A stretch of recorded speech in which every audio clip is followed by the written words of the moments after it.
Hello, everyone. Thank you for coming today to today's hustings. I just like to remind you of like one ground rule that I have, basically. So if you want to speak, just please raise your hand, and then I'll know who to basically answer the question to. But yeah, I'd like to introduce myself. Oh, okay.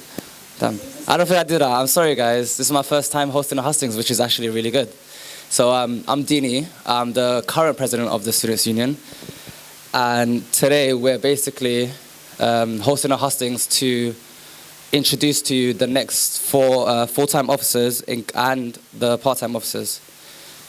So, yeah, okay. So I also like to invite to the SOFA, the School of Social Sciences and Social Professions candidates for the full-time position roles.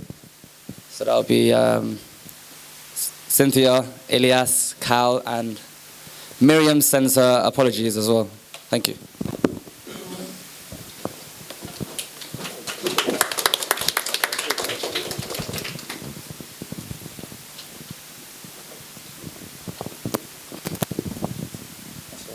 So they're basically going to start introducing themselves to you. So you have 2 minutes each to tell everyone about yourselves. Sorry. No.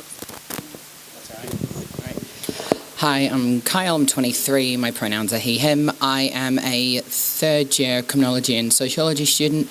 And my dissertation this year is going to be on the experiences of LGBT people in the American prison system, which is the basis of one of the things that I'm running on. I'm looking at improving experiences and everything for minority students here at London Met. So that includes stuff like decolonising the curriculum and just helping them to attain, stay in the education, stay at the school, just get the grades that we know that they can achieve. As well as this, I want to work with local businesses within Islington, because through my work experience, I got to understand that Islington's actually got one of the highest disparities in London between rich and the poor. So keeping money within local businesses by asking for discounts for London Met students to help keep that money within that community, support local businesses, support the single mums, support the minority people, support immigrants who are trying to make a living in Islington. And as well as, of course, making improvements within London Met, improving vegetarian and vegan options at the school, making them, slightly cheaper, because we are all students, we're not all rolling in money. And using the student survey that they send out each year to try and help improve the student services. I've gone and met some students today, and some of them have already said to me that they want to get the Criminology Society back up and running. So that's going to be one of the things that if I get in, I'd want to start doing right away, because obviously that's important to them if they're, already starting to talk about it and the elections haven't even happened. So, and I am also a professional axe thrower, which is a fun little fact about me that always gets people's attention. If you want to talk about that or get a discount, come see me.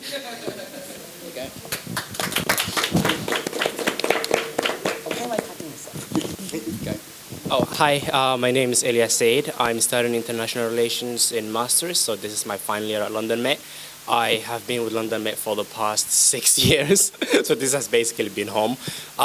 My campaign is based on 3 main points. The first one is on mental health, because I have suffered from it myself. I have seen a lot of other friends that have suffered from it. The university has a mental health service, but the waiting time is it's just ridiculous. Sometimes you have to wait for 2 months to just be seen by someone. And if someone needs help right now, how could they wait for 2 months to be seen? And also, even when you actually get into the service, you only get about 6 or 7 sessions, and then that's it. You're by yourself, which I think is really not great. My second point is about student experience. So when it comes, your education should not just be based on your class and what you do in class. It should be outside class also. So for example, I run the Model UN Society, and through that society we've taken students to conferences throughout the world. They've seen world leaders. They have gone to conferences. We've invited ambassadors to come here to speak to students so they can tell them about their experiences and what they can do later in life and how they can get in there. And my third one is on student engagement. I think this year engagement has not been that great.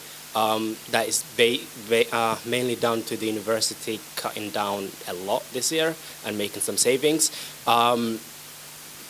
I run a award-winning society, so I sort of know what we can do even if we're not getting the help that we need from the university. So I would be able to help the students to organize and make their own societies and help them along the way.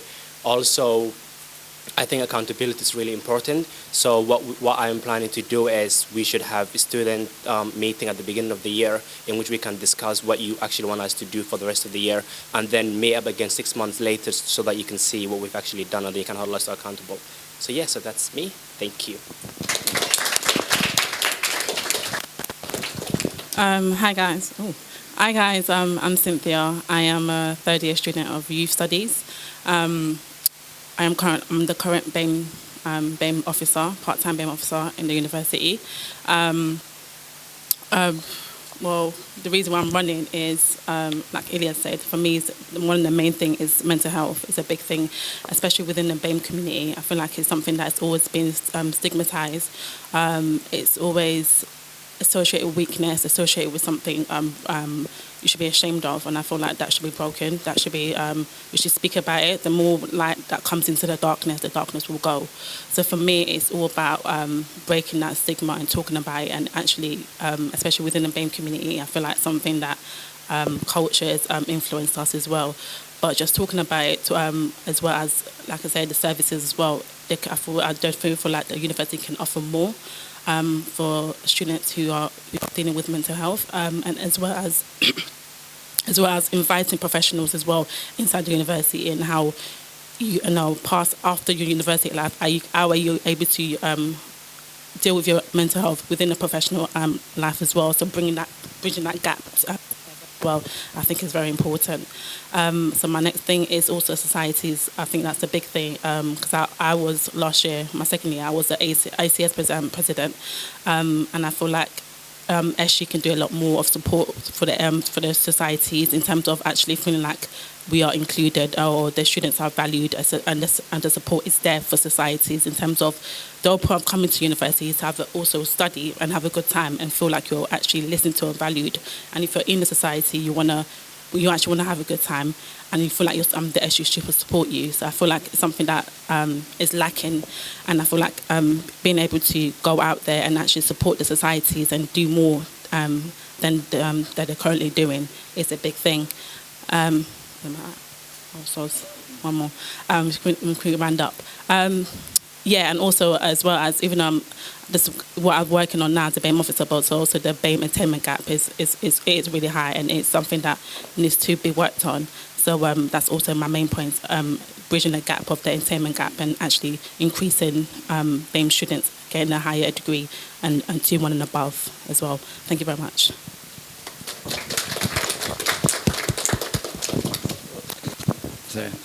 Thank you, everyone. So we're going to open up the floor for questions. So who would like to go first? Thank you.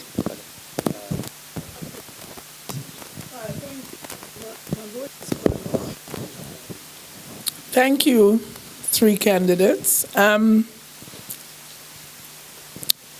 Action speaks louder than words. And as you said, I've noticed that this past year there's not been as much activity in the Students' Union. And I do believe that Students' Union is a powerful, that students can really get their voices heard. And lots of things have gone over our heads that we haven't really acted on. Some we have. Mental health is really important. So how would you go about getting, like, you're not going to be like the typical politicians, are you? You're going to promise these things and then you don't bring it about. All 3 of you, really. So how are you going to, what are you going to do to bring them about? Some of the things you've said. I feel like one of the good things about this university is the students do tend to be quite vocal in keeping people accountable for their opportunities. So, if people aren't doing it, I feel like, we've got the students who will be telling us, you need to be doing this, you need to be doing that. And that's a wonderful motivator, in my opinion, to get that done. And I think the main thing is just to get it done. If you've got something that you want to do, start it, find out how you can get it done and who you need to find out to get it done. If it's a matter of funding, find out if we can get grants. There's plenty of different grants, especially in Islington, for supporting young people and supporting, different charities. I know the university isn't a charity, but especially individually for societies or for mental health especially, there'll be places out there that can just help and support, and it's just a matter of finding those right people and just, getting it done. That's a really good question. The reason that I chose those three options were because I did not want I did not want to promise something that I cannot really deliver. Yeah.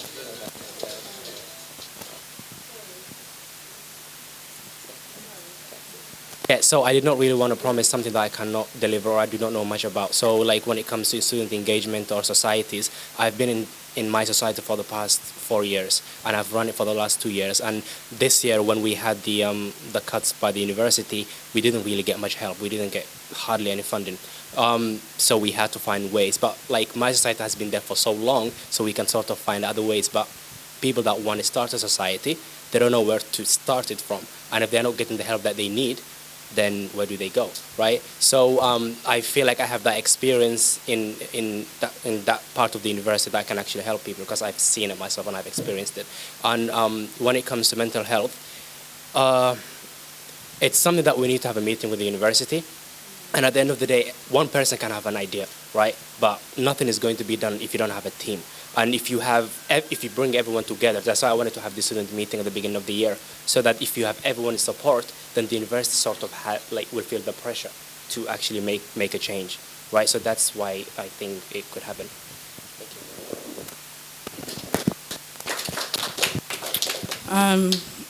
Thank In regards to the mental health question, for me, I truly believe that change, you have to do is change small. Like it's a gradual thing. Something you can't jump big, especially in the concept of mental health. It's such a complex and big thing that you need to take a step. For me, I believe in a ripple effect, and for me, it's going. It's like I say, going to talk to the right people, but also creating. I think the first thing is creating an environment that people are able to actually talk.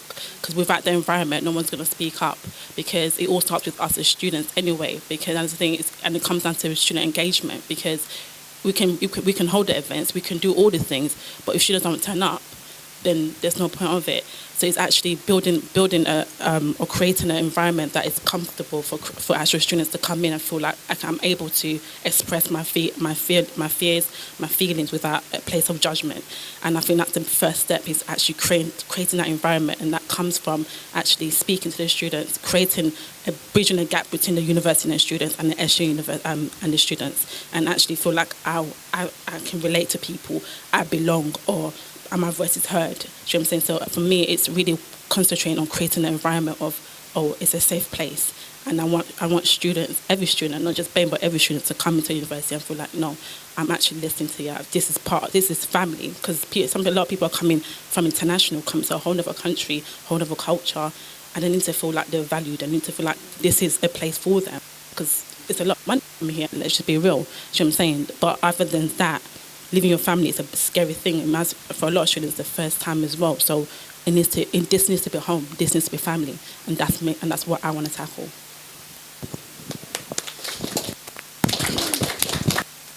I'd just like to remind everyone: can you put your phones on silent or on vibrate, please, so we don't throw off the people sitting up here. Thank you. So, does anyone else have a question? No? Come on. This is your chance to grill them. Thank you. Yeah, my name is ASIF. I'm from the School of Social Sciences. My question is that, is there any kind of data available that from time to time, different people in different disciplines got elected as a student representatives, what they have achieved it, and what has been in process and all these kind of things, so as to give other people an opportunity or the chance that what these different paid officers have been able to achieve for that university? For you? It's not for me, it's the Hustings for them. How have you experienced the services that inspires you to stand for the post? Do you?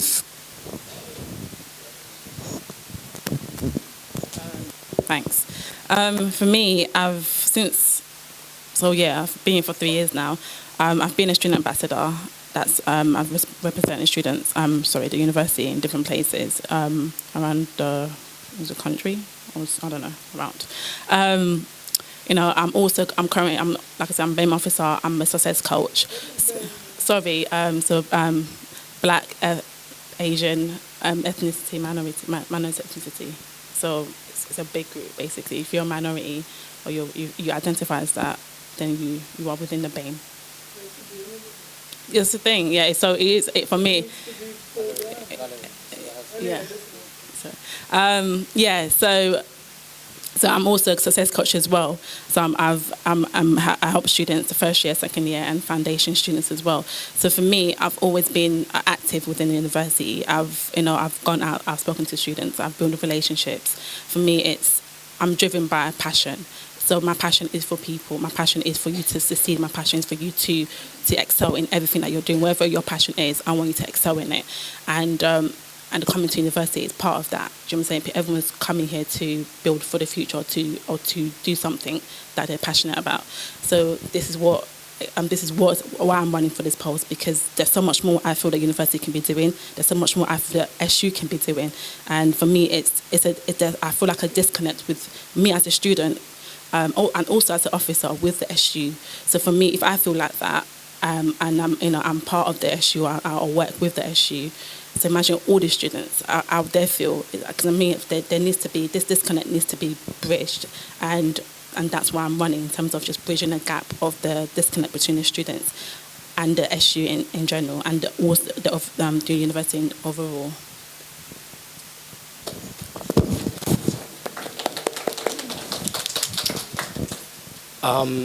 So experience-wise, I mean, I've been at this uni since 2014, so I've seen a lot of change. And I remember when I started, I didn't even know anything about the SU. I didn't know, for example, the rocket existed. I would just go to my class and then go to the library and then go home with just not knowing anything. And I've seen throughout the past couple of years it had improved. I mean, student engagement has improved. Not this year, but it had improved generally.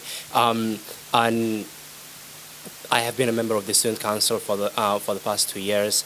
I have run the society for a while now, and just generally, this university has given me hope. When I was starting here, I was in another university, and honestly, I did not like the course I was doing, and I wanted to change, but I didn't know what to do. So I called this uni, made an application, and the moment that they accepted me, up to now, my life had got a lot better. I have been able to travel, I have been able to meet people that inspire me, I have been able to help other students get to their own potential and make connections and links, and it's really been incredible. And it's time to give back, because this is my last year. So I thought, with the experience that I have gained, I qualify to actually lead students this time. Thank you. I've been a student rep for my course for a couple of years now. I myself am an international student, so I understand what you were saying, coming from different experiences and whatnot. I'm a member of the LGBT plus society, and yeah, I really feel like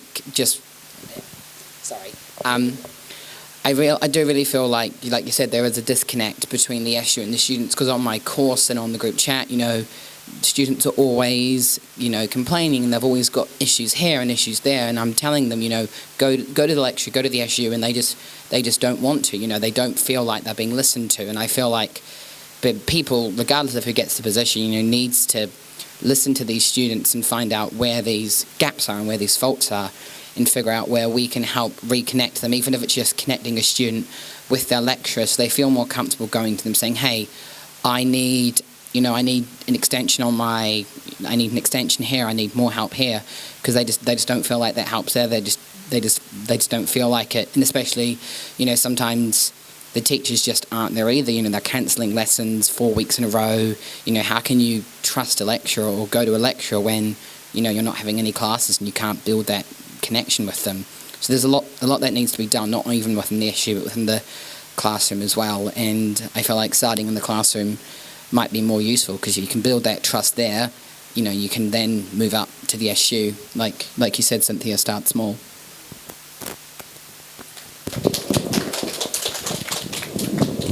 Okay, I just want to say hi to everyone and thank you for coming. Thank you for standing for your post.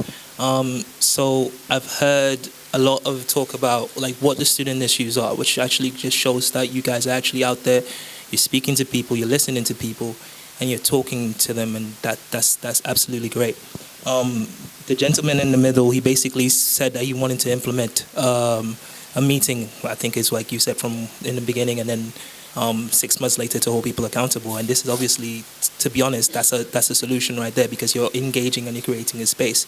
So what I actually want to hear from every single candidate, including you, how exactly are you going to go about increasing that student engagement? Because if it's actually bad, what steps are you going to take to actually get to the students? Because we have freshers, we do these things, but to actually get students to get out of their classroom and actually know where to go to come and actually exercise their student voice, I need to know like what you guys would do if you had a position to actually get that done. Thank you for bringing up freshers. I actually do feel like that's a really good point. You know, freshers are a great way to introduce students to student life, and I feel like more can be done to introduce them to the other parts of the school. You know, take them around. Like during my freshers, I was a January starter. You know, we weren't introduced to the SU, we weren't introduced to the Rocket or really the library. We were given talks in the classroom, but that's, you know, you can tune off there. You know, bringing the students out of the classroom, walking them around the school, saying, this is the Rocket, this is the SU, you know, this is the DSS, this is where you need to go. Introduce them to the people, you know, pull the president out, pull the heads of the schools out, or the head of our school out, introduce them, get the names, get the emails, tell them what they can do, and actually show them where it is rather than just tell them, because that will get them involved and get them interacting. And I completely agree that that meeting is an amazing opportunity. And honestly, just offering free food, because students will come for free food. So like, you know, just making it more available and accessible, because, you know, a lot of the students, especially on my course, are parents themselves. You know, they've had to bring their kids to class. You know, having a meeting at 5 o'clock at night on a weekday is not perfect for someone who is a parent. You know, they've got to get home, they've got to look. So, you know, have it so that they can be involved in other way. You know, they can submit queries and questions online that can be brought up at the meeting. You know, make it so that students who are disabled, students who are part-time, students who are international can still interact without physically being there. Because I feel like, oh, I'm not going to be there, I'm not going to make a choice. You can still make an impact without being there. You know, you can send in your submission online, you can vote for online like we can with the election. You know, just make it so that everyone can feel enrolled, regardless if they're here 1 day a week or 5 days a week.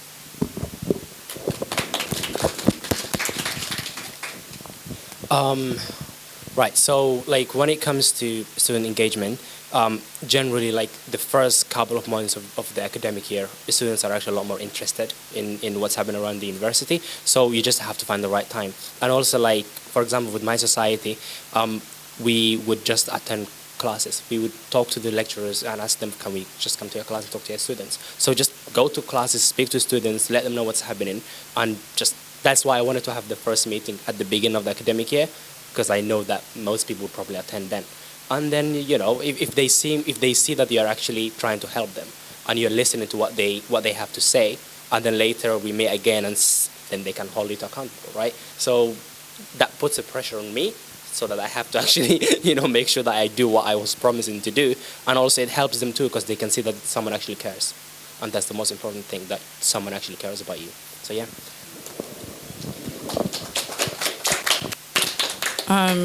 Yeah, what he said was a really good point in terms of just being present. And I feel like for me it's a big thing of constantly being present. It's not just being present in the beginning or being present at the end, but constantly being present. And, you know, where there's pictures of the president and the sabbatical officers and the SU team around and stuff like that, but I don't think that's enough. I feel like there needs to be actual relationship being built with the student. It's not just a picture. It's not just seeing a picture or seeing who you are, because there's some people that don't even know who the sabbatical officer is in my school. they don't even know who that is. So I think like being present in the actual classes, in the freshers, but being present throughout the year and not just a specific time. That's how you're going to engage with the student more. And, excuse me.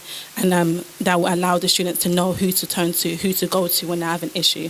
And as well as we do actually care about you. We don't just care about you at the beginning when you come into university, but we care about you throughout your whole journey, 4 years, how many years you're here.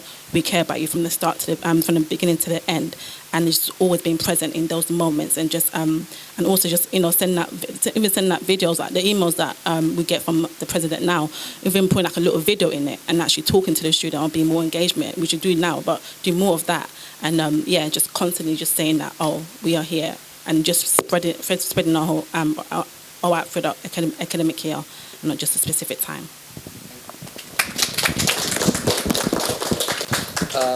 So I'm just going to give you like a little 30-second outro basically each, just to quickly convince them and so forth. Thank you. What do you mean by that? Like outro, like your intro, your outro now? Yeah. 30 seconds, Jesus, putting the time pressure on us. Yeah, regardless of who wins, if you're here or you're not, get engaged, promote the student in your class to get engaged, come to the events, email your sabbatical officer, email the president, because, without the students, we don't know what to change. If something's not working, communicate it, even if it's not happening, make it happen. Annoy the heck out of us, email us every day till it changes. I would say vote. Make sure you actually vote and come out, because at the end of the day, if you elect the right candidate, those candidates will improve the student union, and that will improve your experience, which means in turn that would improve the university, and that could improve your degree. So it's really, really important that you vote, and that you vote for the right people. So read everyone's manifesto, make sure that you actually make the right decision and come out and vote. Thank you. You said it all really. Is to make sure you vote, like your actual vote counts. And I feel like people will, even in general election, people think, it's no point voting, doesn't actually think. But if you don't vote, then you won't actually have a say in anything anyway. So this is your university. You're the one that paid to come here.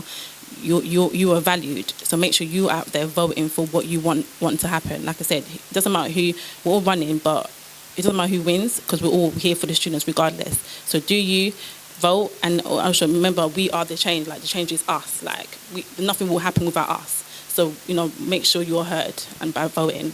Thank you. Thank you, candidates. Appreciate it. Oh, sorry. Okay, Aaron, do you want to go first and introduce yourself? Hi everyone, thanks for coming. My name's Aaron Patel. I'm a third year journalism student. I've actually worked here at the Students' Union since 2017 when I enrolled. I'm the current editor of a position I've held since... Sorry about that. So basically, I'm running for this role because as someone who's been on a student journey and also seen a lot of students go through the journey, I believe that it's my time to step forward and lead you guys, whether that's the new way, I see a lot of familiar faces tonight. So it's all about, leadership and stepping forward and acting where people choice. And it's about getting your voice heard as well. So at the end of the day, if you want to change, you have to act on it. You can't make a difference by just sitting in your lecture hall complaining. You need to find the right people to come and talk to, and then that difference can be made if you act on it. Don't sit in your lecture halls and say, you know what, this isn't going to change. No, you've got to get up off your arse and you've got to go fucking make that complaint.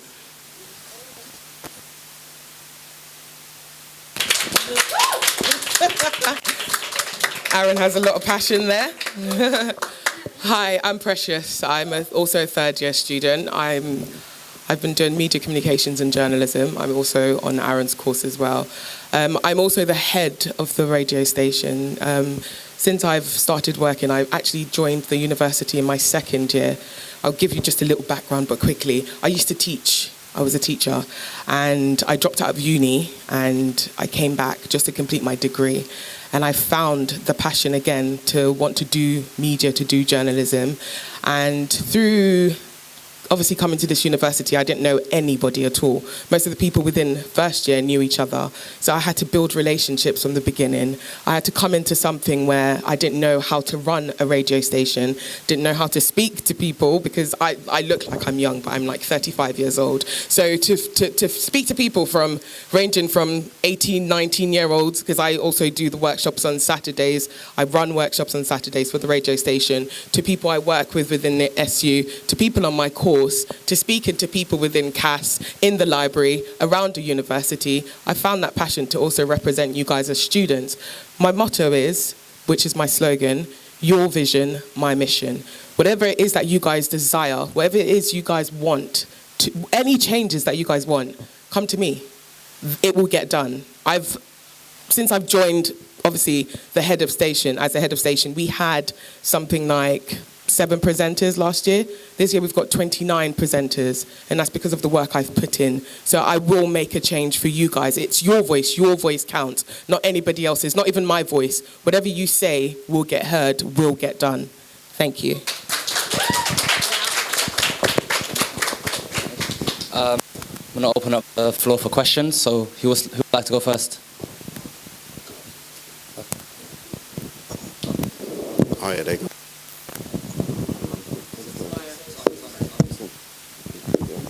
Hello there, guys. Just a quick question. So obviously each school has full-time and part-time officers.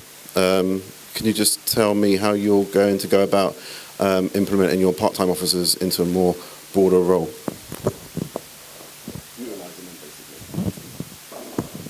That's quite a good question, because a lot of schools actually don't know who their part-time officers are, I've discovered. And if I was to get elected, I'd make sure that they're there present with me. They're not someone who's going to be there sometimes or maybe. You will know who they are because they're going to be there right with me. They're going to be there at the forefront of any changes that have to be made. Any major meetings that go on, they'll be right there with us. So it's important that anyone who gets elected on, like, the leadership roles are there present with you. It doesn't matter if they're part-time, doesn't matter if they're full-time. They've been elected democratically by students because they're the ones who believe that they should make that difference. So at the end of the day, my point will be they're there with me. People are going to know who they are, not just by poster, but if I go on a walk around the campus and they're free, they're coming with me, because at the end of the day, it's a team game, it's teamwork. That's what makes the dream work, isn't it? Yeah, basically the same as Aaron. I think it's just getting students to know each and every single part-time, full-time officer. But I think inclusion, like within freshers, we've heard talks about people talking about freshers. I think it starts from there as well. Introducing those people within the freshers, having those people do the walks around the university, introducing, not just obviously we do the 9 to 5 hours, but we should be the ones that are actually walking around the universities, introducing students. Like if I'm elected as a media, somebody who's gone through media communications and journalism, and somebody who's applying for CAS, I should know the university. I should know my way around the university. I should be able to engage with anybody, not just based on media, but everyone within the course. So it would be worth my while to know everything about every other subject. And obviously with yourselves, the part-time officers, whoever gets elected, it would be good to get to sit down with them to find out what it is that they can bring to the plate, and then see what I can also do, what the students want, and how we can work together. So yeah, I think it's, like, as we've all said, teamwork, basically.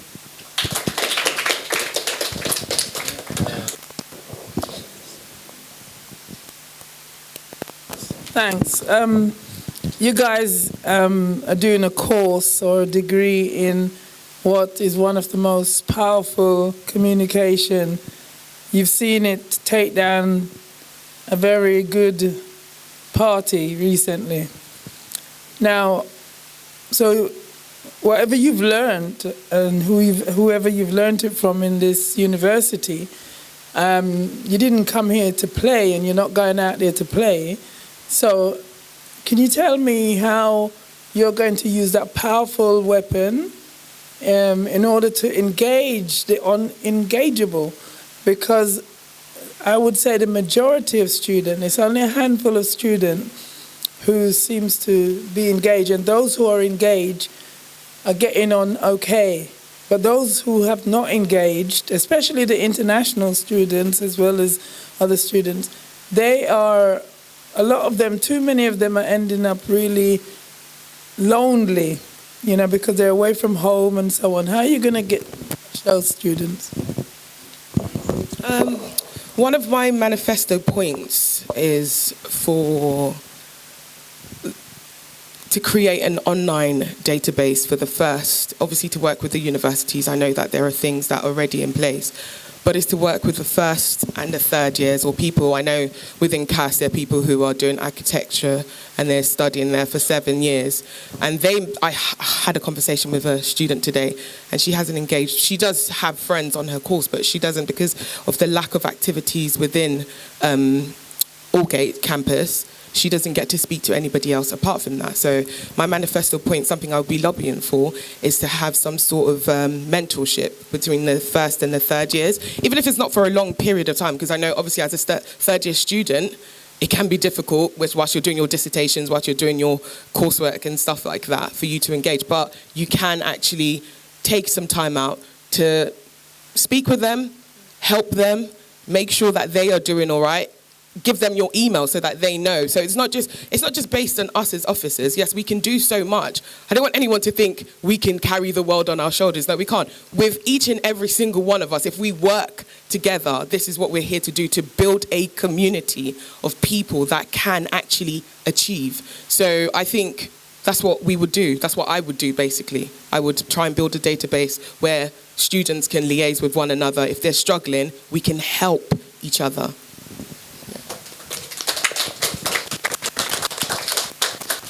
So you mentioned like the course we study, which is obviously journalism. So what's one of the best things journalists are good at? Bothering people, asking questions. So at the end of the day, you go up to them and you ask the questions that they want. You ask them open questions, then you ask them, you know, their opinions as well. Part of my manifesto is student engagement. So obviously CAS is quite a big school and there are a lot of talented people over there, but the student engagement there is pretty low. If you go there, there's not a lot of people that stick around or do much there. But with the amount of like talent going on there, there's a lot of collaboration stuff that could be done between here and Holloway for sure. You know, for example, we could display their artwork in, you know, the Great Hall and have galleries every so often, because it would bring broader engagement. People from Holloway would be curious to see what's going on with the CAS work. Also, across, you know, 3 years I've been here now, I've been fortunate to meet people on other courses who don't even do the same thing in the same field as me, but we've been able to collaborate to have really good ideas. You know, we've, you know, joined our passions together and created something wonderful. So at the end of the day, I think it's important that we have students mixing in with each other from all 3 years, from all walks of life, from all fields and professions, because at the end of the day, you can really create a great network. And post-studies, if you're going out into the world of work, you know, you've got a good portfolio or you've got the opportunities there to create something for yourself.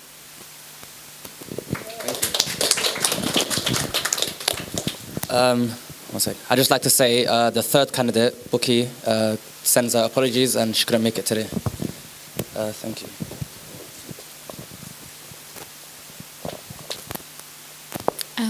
I'm not a CAS student. Why should I vote for you?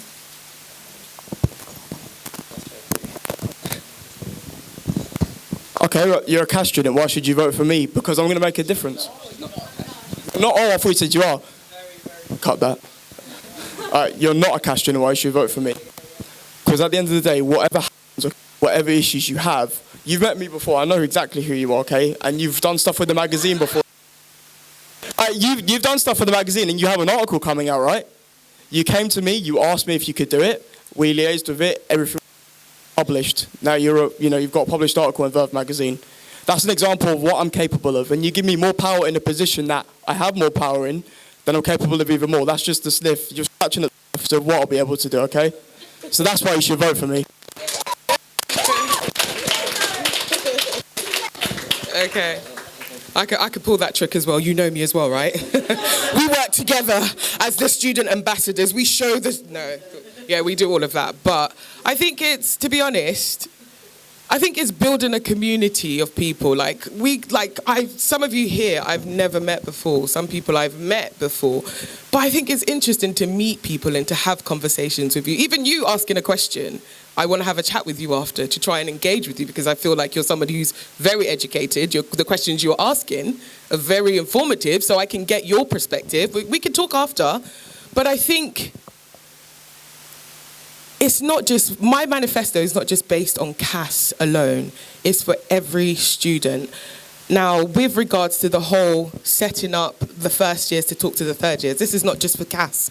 This is for every course throughout the faculties. This is not just for my own, CAS in Aldgate. I'm not going to lie to you, this year was the first time I've been to CAS. That's terrible for me, for somebody who calls myself a metropolitan student. I think it's nice for us to try and engage with students on the other campus. Within our journalism course, we did something called, we had a Should Vegan Go Fashion? Should Fashion Go Vegan, rather. That was held at this campus. Can we not do that at other campuses so that other people get involved within those things? Should all the events be held here? Can we not? They have such lovely buildings. When I went there, they have such lovely buildings, such lovely rooms.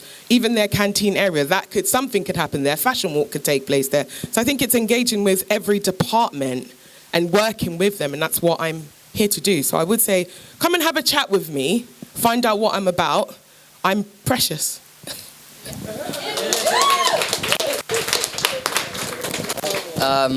Any more questions? Yes.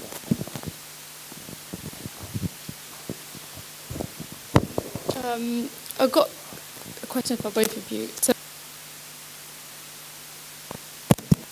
So what's your motive for you to run for the positions? Because is it just for the salary, or because when there's an election, a lot of people lie to get votes. So is it like from the heart, or is there like something for you? Is there a spark for you to vote for you?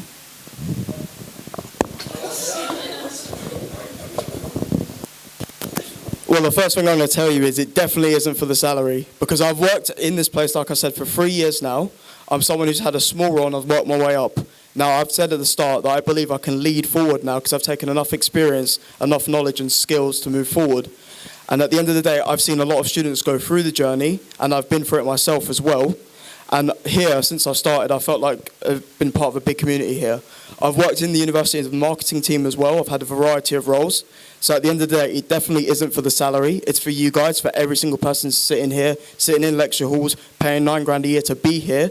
Because at the end of the day, these are 3 or 4 of the most important years of your life. And I don't want people leaving saying, I didn't really do much at uni. I just went to uni for, lessons and stuff. I want them to come out of university and say, I went to London Met and I really enjoyed it. Because at the end of the day, like I said, 3 or 4 of the most important years of your life, you should be able to close that chapter with fond memories and people that you could say, he helped me along the way. So at the end of the day, that's why I'm doing it. I'm here to make a change, not for the salary.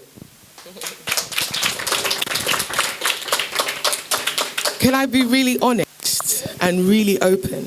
I think it's for everything. I think it's for the salary. I think it's for the student. I think it's for the experience. I think it's for you people sat here. I think the salary is an incentive, but what does that mean? I think your voice as students counts a lot, and that's important as well.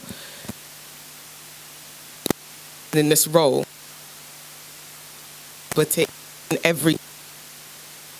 getting paid for a role that I'm not doing anything in. Do you know what I mean? Why am I working for students when I'm not getting paid for a role? Do you get what I mean? I'm not saying that I have to work in order to get paid, but I mean every single thing works in hand. There's nothing, I can't sit here and lie and be like, oh no, it's not for the salary, it's not for this, it's not for that. No, it's everything works hand in hand. It's part experience. I'm gonna leave here knowing a lot more people than I did. For the past few days that I've started campaigning, I had 300 and something people on my Instagram. Now I've got a lot more because I've gone out and I've spoken to students. They've heard my voice. It's not just growing my Instagram account, but it's also meeting different people. I've never met you before, West, but I followed you. You followed me. You did some stuff, and I thought that's encouraging to know that we as students can support one another, and that's what it's about. I think everything works hand in hand. I can't take anything apart and say this is not important, that is not important. Everything works hand in hand. And if I am elected, hold me accountable to that. That's what I'm telling you today. Hold me accountable to that. Precious, what have you done since that day we spoke to you? Or even if I'm not, Aaron, what have you done? Bookie, what have you done? Hold them accountable because they are getting paid for this role. So to a certain degree, there is that accountability.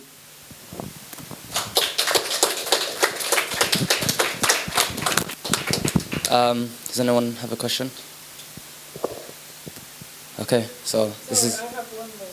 It's just a quickie.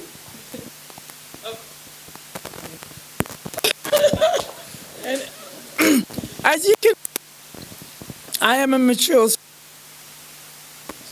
and I just want to know if you've got any plans for mature students, because they do get left out a lot. I'm just nosy, I'm just curious and inquisitive why I'm here. But there's a lot that, you know, what would you do for mature students? It's a quick...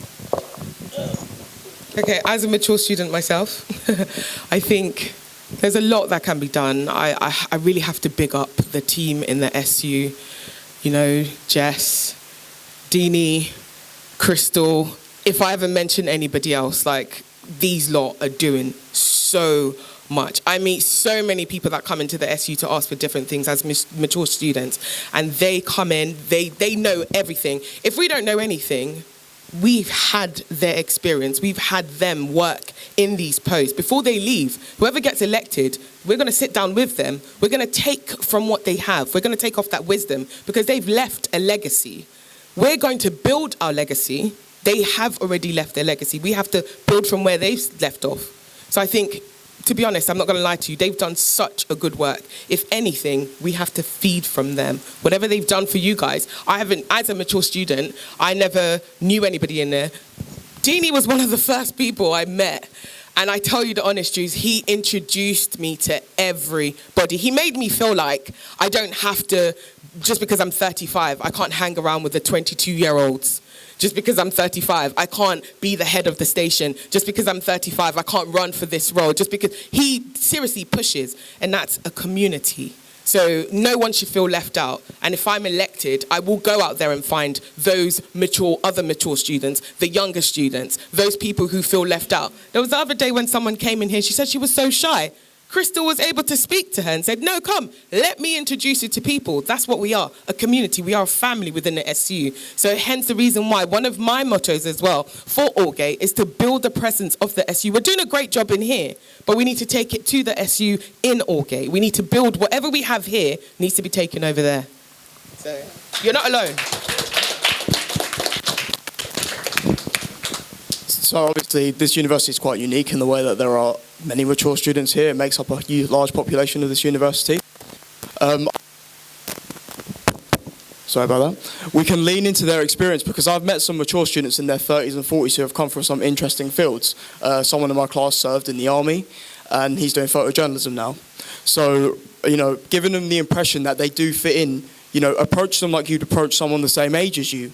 You know, when you go to freshers, how many mature students do you really see around? Not too many. But we need to give them that same approach of you're welcome. As soon as they walk through the door, you shake their hand and you welcome them like you would someone who's 20 or someone who's 25, you know. There's no difference between age. They're just a mature student, but that doesn't really count for anything, does it? So at the end of the day, we need to give them the impression that they're welcome here. And also, like I said, as part of my student engagement, you know, networking, cross-networking across, you know, fields, courses and stuff, we can lean into a lot of the mature students' experiences to have a helping hand to the younger students who are just starting up in their courses, looking to launch their careers. Someone might have been studying, you know, business and they're 18, but there's someone on their course who's in their mid-30s who's had the experience in the field before.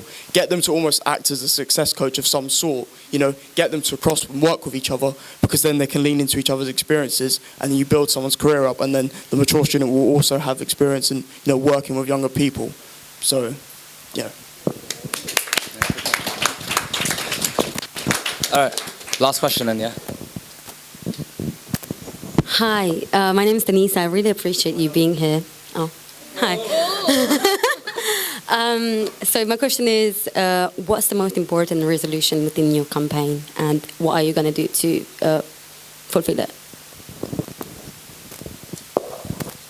So much like ILYAS, my most important resolution is mental health.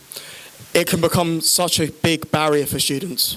And as I said before, and I'll keep saying, these are the most important years of someone's life. And I'll be damned if it's going to be a huge barrier in someone's studies, because, you know, this really can define someone's career. And I had a friend who waited up to 5 to 6 weeks for an appointment, And, you know, who knows what can happen in that time you're waiting. Someone's mental health can get worse, or, you know, touch wood, and don't mean to be barbaric, but, you know, the absolute worst could happen. So, you know, I want to lobby to make sure that that's changed and that it's not a problem for people, and they're not having to say, oh, I can't turn to my university for help because this is happening. You're at London Metropolitan University. You should be able to tell people when you're on the phone to mum and dad and you're worried if you're away from home, it's okay, I can go to university. They'll give me that support, because I'll be damned if it's a barrier for people and they can't get past it and they can't continue their studies.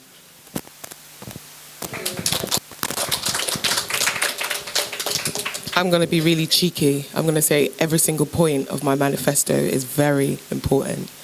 Student voice is important.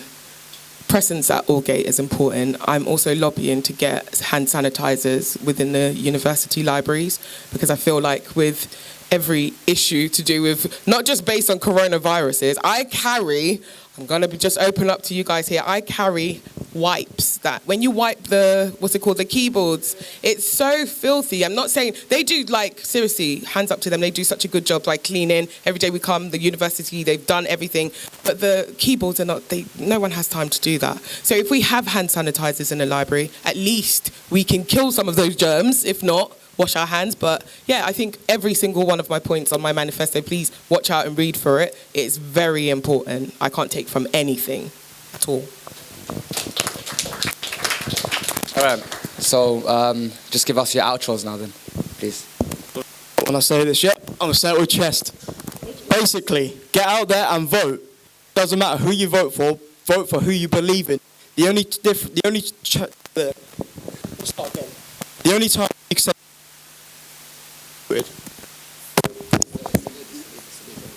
the only time you can say that you didn't make a difference was when you didn't vote. So go out there and vote. Make a difference, because everyone here has a voice. All of you that turned up tonight, you clearly want change because you took time out of your evening to be here. So encourage your classmates to vote. That's all I'm going to say to you. Make a difference, yeah, because that's what you can do.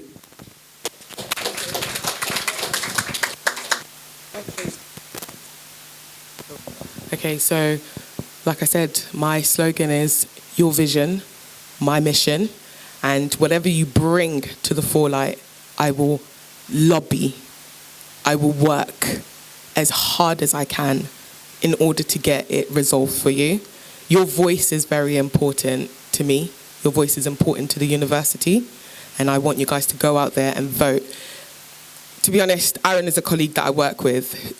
I know that we both can do this job, but it's, for me, because I'm such a good campaigner, like I'm one of those people that campaigns for FGM. For most people that don't know that, I'm an activist for female genital mutilation, if anybody doesn't know. So when it comes to having a change within society, a change within university, a change within your course, it doesn't matter if I'm not part of your faculty. Feel free to come to me. Seriously, feel free to come and speak to me, and we will hold each and every single person that works in that office accountable if they're not doing what they need to do. So please vote for me. Your vote really counts.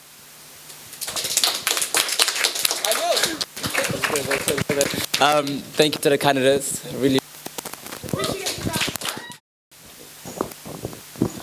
All right. Sorry. Okay. Thank you very much. First off, I want to say thank you. Even before introducing myself, I want to say thank you to everyone who's here. Thank you for taking the time to actually come out and be here. Because I don't know if you notice, I'm basically just running on a post, which doesn't mean I'm going to be an ex-sabbatical officer. Okay? So please bear that in mind. What I want to do is introduce myself now. My name is Matthew BABB. I'm from Trinidad and Tobago, so I'm an international student. My slogan is vote for what matters, because, I mean, it's a play on my name, but honestly, I really want you to vote for what matters to you. And I'm going to keep that basic and short, because what I want to actually talk about is the issues that I see while I've been here in London Met, because one of the problems that I had when I came here is I've spent my entire life in Trinidad and Tobago. So when I came to London, I needed to be integrated into London Met, into the society of just being in London in general. I needed to meet new people. And I was very, very lost, because I was thinking, like, what am I doing here? Like, did I make a mistake? The one thing that actually kind of, kept me grounded was being myself and being passionate about helping people. So one of the first things I did is I came to the SU. And forgive me if I'm running out a bit long, but I basically came to the SU and I met a lot of amazing people here. And they made my life just so much better, just being around them, being around, people who are not in my course, just only in my course, but actually doing so many different amazing things. And I became the president of the Life Sciences Society just through basically a basic initiative, because the former president had left. He put someone else in the position and someone else got the position, and they weren't doing anything. We had 4 members in the society, and then within the space of a year, I got that up to 50. Because one of the biggest things that I wanted to do was increase student engagement, because I realized when I came to London Met, even though people are saying engagement was bad, it's bad now. To be honest, it's always been bad. I'm just being honest with you. It's always been bad. One of the biggest things was just getting people out there to know what's going on with the SU. Because if you go around and you ask, what is a sabbatical officer? What is the SU? The SU stands for Student Union, and you have to explain these things to them because they're not engaged. They want to come into class, they want to do their work, and they want to go home. And the way that we actually can change that is by actually having way more activities here to actually engage people. So I want to just talk about what I have in my manifesto, or some of the things I have in my manifesto. So first basic thing that I want to focus on is employability. I want way more events from people who actually work in the industries that we want to go into, coming into the uni and having talks about how they got into the positions and how they actually, what experience they needed, and get this information for feedback. Because I don't know if you know, but London Met boasts about we have 96.7% of a student being employed, but how many of those students are actually going into fields and jobs that actually relate to their degrees? We don't have those kinds of statistics, and until we get those kinds of statistics, we don't know how to fix those things. Because when you join university and you choose your degree, you think that, okay, my dream is actually to become a scientist or do this specific job. But I'm good, because no, I definitely want you guys to ask me questions. But yeah, so that's just one of the things. I want more employability events happening. I could expand on that if you ask me questions, so please do. Another thing is something simple, I think, is just increasing the library hours on weekends, because everyone wants to lobby for a 24-hour library, but to be honest with you, that's not feasible. I've been working with the SU for a while, because while I did get involved in the beginning, I volunteered a lot. I worked here as well. I'll just be running around guys, the Christmas lights aren't up. Do you need anybody to do that? All right, cool. Yeah, I'll put it there. Okay, cool. But I want to get the library to actually, extend it to a bit 2 hours. But I'll obviously speak with you guys. If you wanted to go to 12, we could lobby for that. But I'll need your support, because, to be honest, SU without a student voice is a SU that doesn't say anything. Honestly, just being honest with you. Somebody can take that to a slogan and go tell your friends. So please do. SU without a student voice is an SU that does not say anything. We need to speak for the students, and we need to hear what you actually have to say. The last thing that I want to speak about, forgive me, it's honestly so much, is GSBL, because I'm a human sciences student, and I understand that last year, all the GSBL students moved from Moorgate to Holloway. And what's very important to me is campus community culture. And we don't have too much going when it comes to that, because I had a conversation with a student. She literally just came into the SU saying that, is there any way for me to put something up, because I want to find someone to speak Spanish with? And I was like, yo, this is the easy fix. Why don't we have student boards where students could actually just come in the university and post things on those student boards? You know what I mean?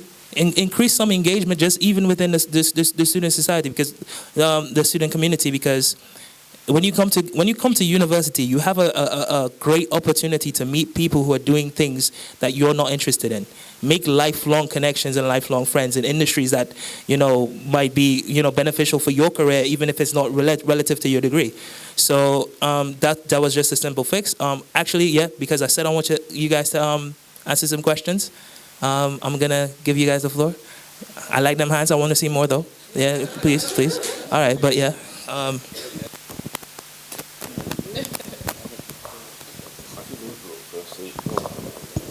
Hi, Matthew. So you're the first person that I've met in this uni, and you're the reason why I'm studying biomedical science. Without you, I wouldn't have been here. So I really appreciate your help. I think you were also in one of the meetings with Dr. Salman Dryden when I've raised the question, and he pretty much laughed about it. And he's also not the reason why I'm not studying dietetics. So how are you going to get lecturers more engaged within student life?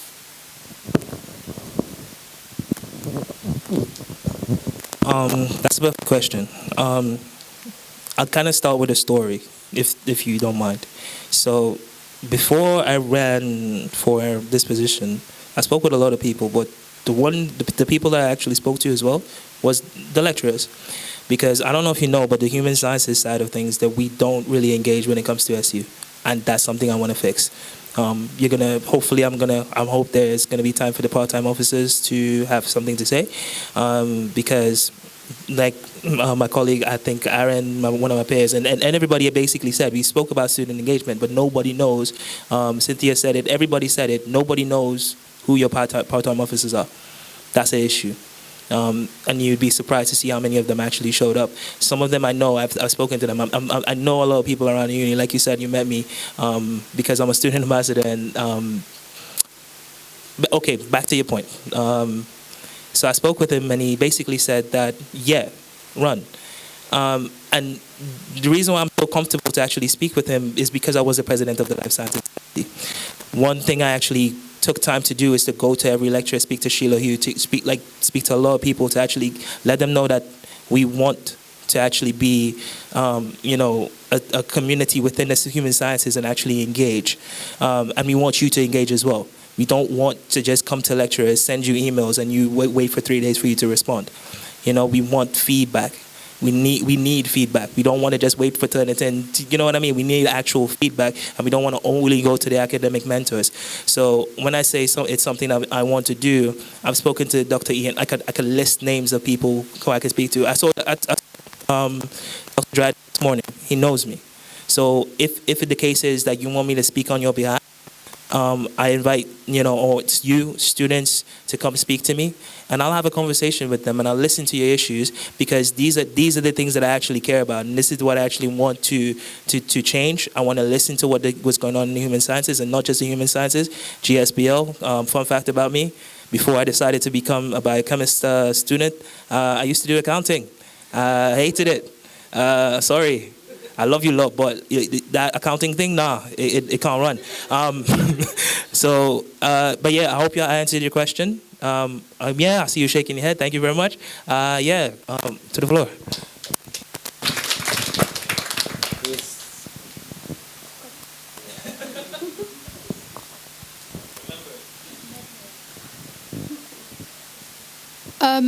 You said you're running for full-time, is it for Guildhall or for business and law, right?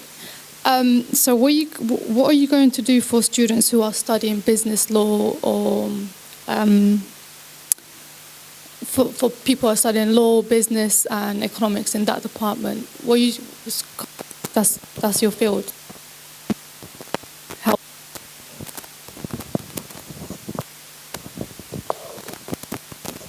Okay, so one thing I made sure to do, and I love that question, one thing I made sure to do with my manifesto is to, number one, because I'm a human sciences student, so the first thing I'll think about is like what's going on in human sciences side of things, naturally, right?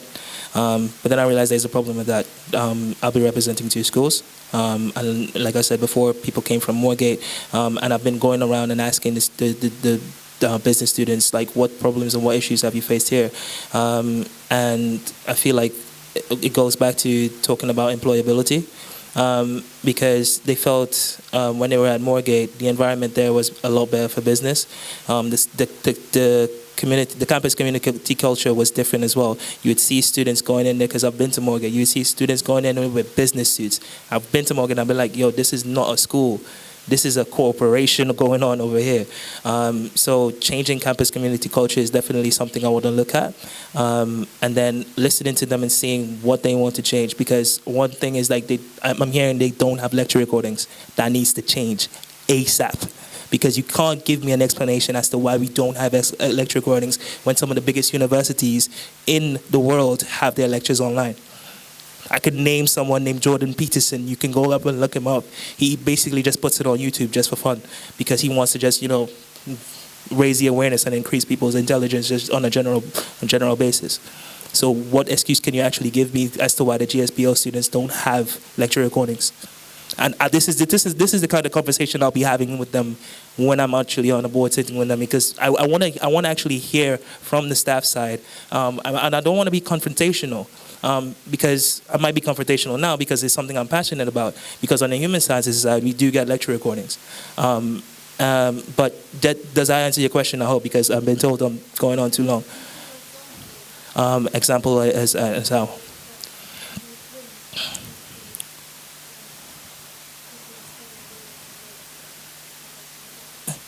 Specific examples like for aviation, business law, stuff like that. When it comes to this, yes, tomorrow.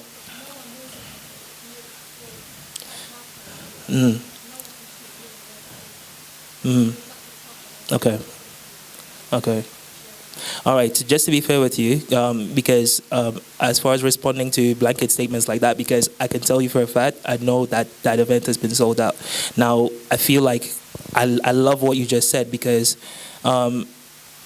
to have that information based in not just the School of Business and Law, but in every school, that's something that should be important, because you want people to be politically active as well. I feel like a lot of the social sciences students will show up, but to be specific about like what can I do for like business and law, that's a difficult thing to do, because there's about, I think it's 72 courses in the GSBL school. You see what I mean? So to be specific to every single course and to change what they want to do, I need that student voice, I need that student engagement to see what's actually important to them, and to see what changes I can make that could affect the entire group. And one of those things would be the lecture recordings. Stuff like that would be the first thing I'll be lobbying to change. I hope that makes some sense. Thanks, sorry. So we're gonna have to move on basically for the next, but just give us like a quick outro. Quick outro, Matthew. Thank you. Vote. Tell people to vote. I mean, vote for me, even though I am running unopposed. I mean, like, it could be open for nominations. I hope today I convinced you that I'm the perfect candidate to actually be running for the School of Guildhall School of Business and Law and Human Sciences, because this is something that I'm passionate about. Thank you very much. Please vote. Tell a friend to vote.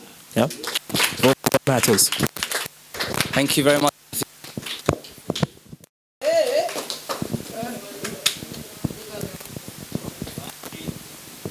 We're missing two people. Shah. Okay, thank you. Okay, so Shah just had to leave due to an emergency, so he sends his apologies. One of the other candidates, Shah. Okay, fair enough. So, intro, 2 minutes, guys, okay? Ladies first. Thank you very much. Good evening to everyone, and thank you for coming along to the hustings. Thank you for all the officers that have come through.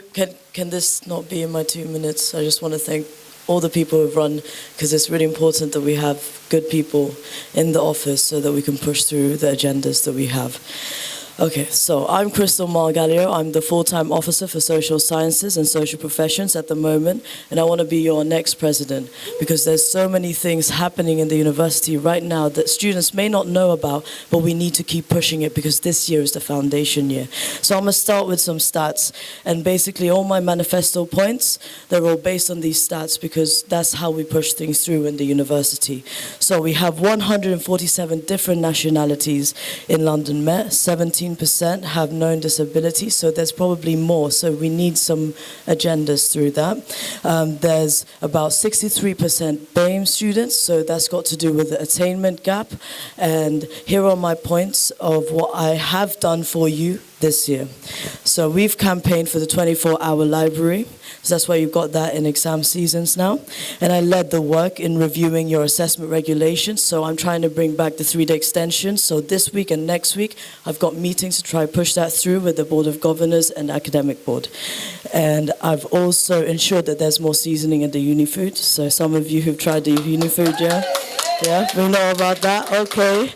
Yes, and I helped create events for Black History Month, and I led on the work with the LGBTQIA month. So if you can see some of these, so I created this with the VC, so there's more visibility for the LGBTQIA plus society. This coming year, I want to ensure that there's more lectures that are captured. And the way that I'm doing this is I'm working with the Deputy Vice Chancellor at the moment, finding out why lectures are not being captured. So GSBL, the reason why is because of the structure of your schools. It's not lecture seminar yet, but they'll change that this year, so there's more provision. So you got it, bro. And next one, I will create the inclusive curriculum framework with the BAME network and Zaina.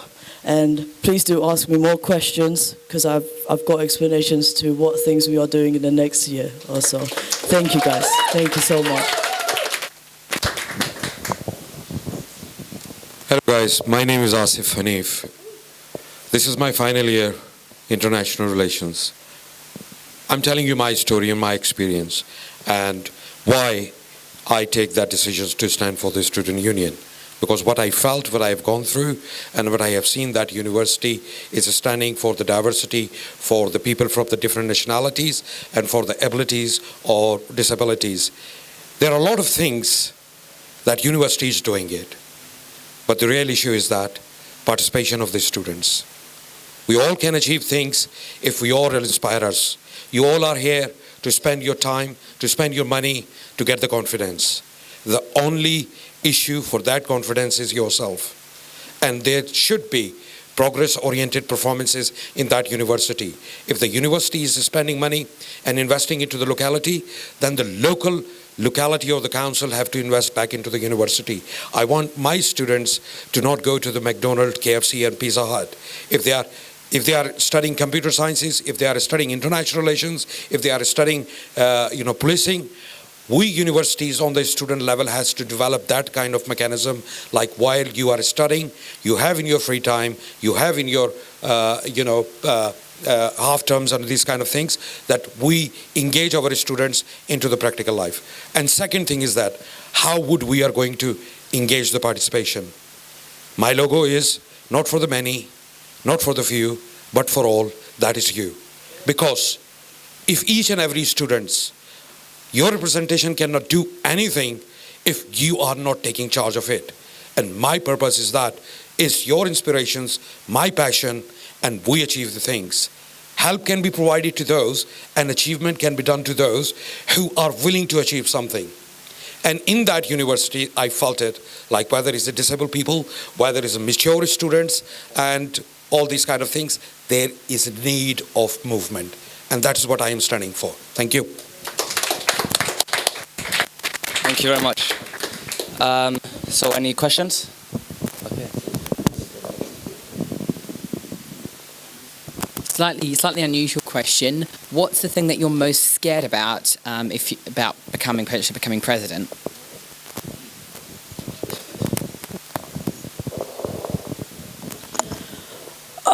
Personally, I'm not really scared. More nervous to do with balancing my time with doing the background work and also facing the students. So I heard from earlier Cynthia, some students don't know who I am at Social Professions.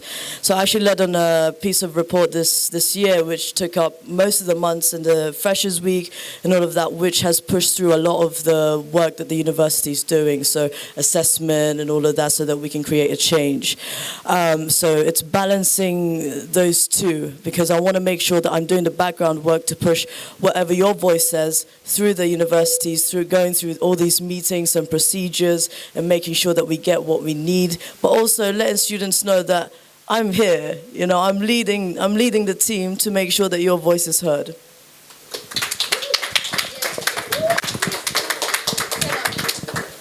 I think it's not about your fear. It's not about what you're scared for, because it is something that you have in your personality, in your body. And a student union and all these kind of things is your representation, and we are out there amongst the students. I tell you 2 incidences that I come across this week. Day before yesterday, I found a student. She was crying outside the main reception. I came out of the car and I see it. And I went to her, what happens? She said, I am the final year students. My student loan stops and university stops my classes. And I was not even allowed to get into it. I said, okay, there is no need to cry. There is no need to stress. I know this is an important thing. Go to the student union, sit down there, write your things, and then I'll come back from my lectures and I will get the help and support and your communication to be done to the right people. The thing is that it is not about for the post. It's about for the passion that you engage yourself to go and talk to the people, and people feel talk to you. You know, that is what we have to do. And it cannot be any time or every time. It is 24/7. Because if we are your representation, then you can turn up any time or every time. The most important thing is that to empower, engage, educate, or give the confidence to the people to help and support them and to learn the system. And then whatever we can do it, because this is the learning curve of your life, to be independent out in the practical life.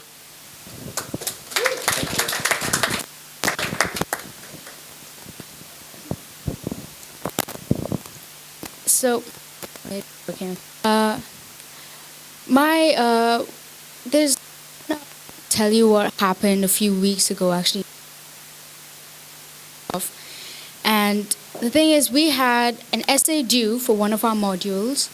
We had a seminar presentation due for another module, and some students who were doing IR with languages were doing had an Arabic exam that day, and it was more or less like all clashing. And I did speak to the module leader about it. He pushed the deadline. Our group was allowed to present the presentation last. But the thing is, with the Arabic exam, I mean, my first question is how you can, how would you help sort out those kind of clashes? Because that seems to be happening a lot more. And also, on top of that, there's also a teacher who sort of, I will tell you the name of the Arabic teacher a lot later, but they kind of make fun of the students when they speak Arabic because of their accents. And on top of that, they only uploaded the lecture notes and stuff like that just when Christmas break started. And on top of that, they also, what else did they do? Oh, they only told the students the Arabic exam a week before their exam, when the date was. And one of the lecture notes that was uploaded onto WebLearn was literally a YouTube video for the alphabets and learning how to speak. And on top of that, even the assignments that I set for them, I'm not even an Arabic student. My friend was literally crying to me. She was on the verge of tears with all of this because she's coming to me and she's telling me this is what our Arabic teacher set us, these assignments. And they were all completely in Arabic. And this is Arabic stage 1A, that's beginners. Completely in Arabic, doesn't even tell her what she needs to do. And on top of that, she doesn't understand it. It's too advanced. I was lucky enough to be able to read it for her because I study Arabic back home. But it was really, really hard for her. She was genuinely, because there's a lot of, I feel like the curriculum, especially with languages, especially what I've seen from Arabic, especially at a beginner stage, to have something that advanced, paragraphs and things like that. Even their oral exam was about talking about who they are and things like that in fluent Arabic. They don't know how to speak that. They can barely even say, how are you? And so how are you going to help, how are you going to work with the staff in regard to that pressure on students and unfair curriculum as well?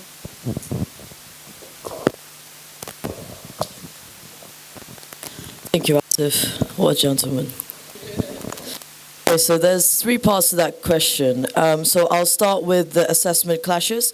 So included with the assessment regulation, the work that I led on, we had a look at all the clashes and what's going on and why is it like that. So there was a recommendation that assessments are more spread out now, so that's going to come in the next academic year. So we need to approve that at academic board, which you're part of as well, Wes. So we need to approve that along with the staff. So that's coming. And first of all, I do want to apologize. If any staff ever makes you feel like that, do come to us. So just to explain our role, we are here to advocate you. So we are here to advocate you and make sure that the staff listen to us. So we work closely with the senior leadership team, heads of schools. So don't worry, your lecturers will listen to us. And the lecturer who was treating that student like that, there's this thing called inclusive curriculum framework. Now, inclusive curriculum framework, which it means that you treat students in the way that they would understand, and you don't treat the educational system as a deficit structure, but an equity structure. So that includes the way that you teach things. You teach things with a humble manner, and you make sure that they're learning, not because you want to get the paper, but you want to actually ingrain it in your head, internalize, because education is something that you keep forever. You're not trying to take the paper just for the paper, but what is actually in your head. And next as well is the curriculum review, so how you're assessed in your review. Dini and I are part of a panel, and other students as well, where we can't, we review modules and courses. If they're not going well, they get referred to us. So the other day, we spent a whole day reviewing GSBL curriculum. We said that, okay, this is not good, we need to work on this has to be like this, which included staff as well who needed unconscious bias training and inclusive curriculum framework training. So that's what we did. Okay? And that should be coming this coming year. Okay. The first part of your question is, yes, this is a major issue all around the university, within all the departments. Not only you, the students, like your assignments, your exams, and your events are crisscross with each other, but also the university that is organizing events, the students have lectures and all these kind of things. One of the things is that every academic year that starts here has to kind of properly researched, properly managed, or properly planned.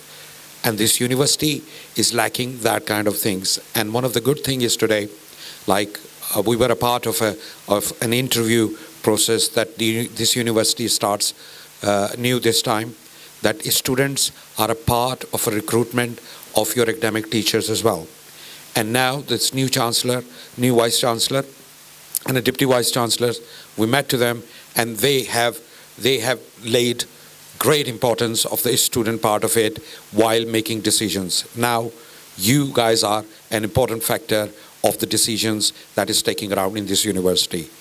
And letting these kinds of issues, like your assignments and your classes or your lectures, your seminars or events, I think this has to be given a proper attention right away from the beginning. When an academic year starts, it has to be given. And all the different departments and all the events of a particular school should have to be brought to attention so that nothing miss out and a student does not suffer. And second important thing is that, you see, life is a long learning curves. When you're born in a family, you learn relationship with your father, your mother, your brothers, your sisters. So as your teachers are your spiritual parents. And where I was brought up in a way that you respect and they inspire respect. If you felt like this way, that something somebody is teaching and you find this awkward behavior, I think first and foremost thing is that we have to communicate in a polite way. We have to communicate in an interesting way, because you're spending a lot of money for that. 9 or 10 grand is a hell of a lot of money. And you are entitled for the return of your money and the skills and the knowledge that is your right. And I think if we engage that process, that environment in our classrooms, in our administration, in our management, that whatever problem do you have, we are willing to listen to each other. We cannot work alone and be successful unless and until whatever we are trying to achieve, we achieved as a whole. And these things can be addressed. If you really felt that, despite being given a notice to it, it is getting, then there is a way that you are learning in this university. Get a pen and paper and write down and forward it to those who claim that they are representing you. And please do follow that, because your vote and your right cannot be given to you unless and until you protect and you follow it. So this is most important things. We all have to be here to kind of educate ourselves and kind of learn things and kind of teach others what skills do we have. But we have to work together. There are teachers, there are academic staff, there are student union staff, and there are people working in a reception, there are people working in a catering. We have to create that atmosphere so all those people, they have kids, they love that university. I'm taking that university with a vision of a family. Family under one roof, that we all moving towards the goal that we can all achieve when we all happy and do our jobs in a happy and kind of satisfying way. So this is going to be the last question, by the way, before we move on. So, please. Oh. What was that? Yeah, please. Go for it.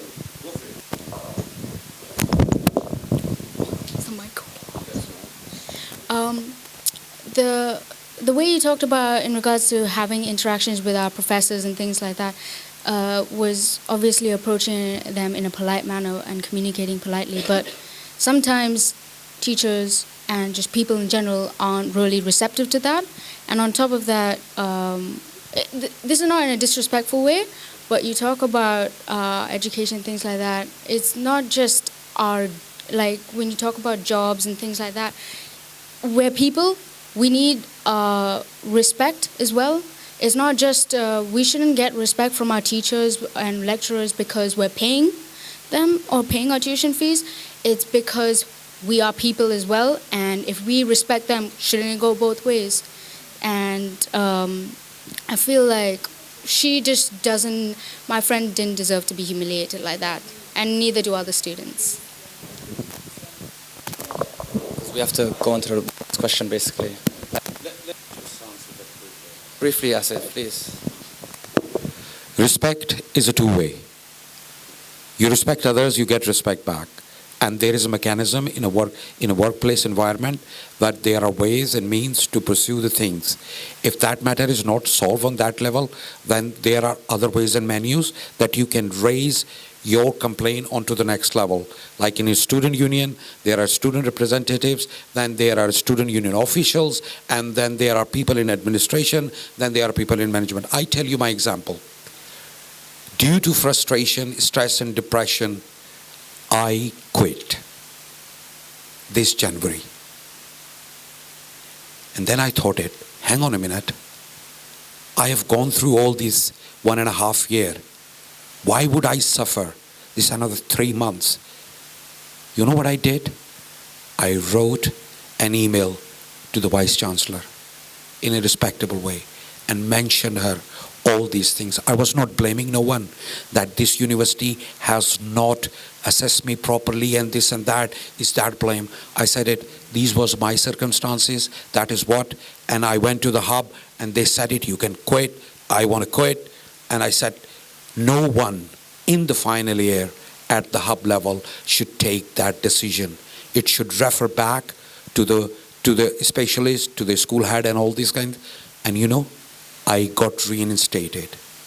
And not only reinstated, they said we are very sorry. And all these all of you people are facing this time, like counseling and all these things. We have to address that, and there is a way. Believe you me, this university and their staff, they are good. They're willing to help you.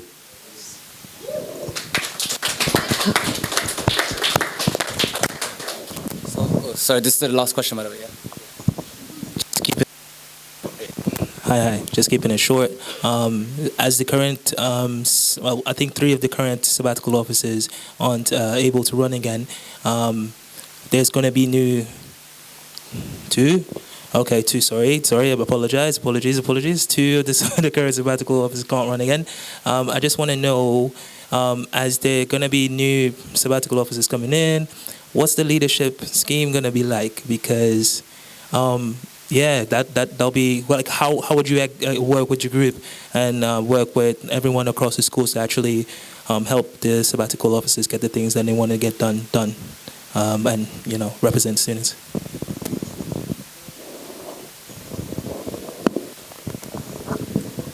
Thank you. So my leadership style, it's to cater the students of London Met. And what I've seen in the past year of my research and being in this role is that the students, we need everyone's voice in, and we need a vision, a plan. So I've already started that, and you'll see in my manifesto what I've started to do so that I can carry it on, and what my predecessors have done, and Stephanie, predecessor as well, what she's done, so that we can carry that on. And I would be here to guide every single officer in whatever manifesto they want to do. Now, I wrote a manifesto beforehand, before I won social sciences, social professions, but that changed because of what the students needed. So I'm adaptable, and whatever the students need, that's where I am. I stay at work almost 12 more hours than I really should do, because it doesn't feel like work to me. I enjoy this because it's for students, like it's all about you guys. So if you want things done, Crystal is the one.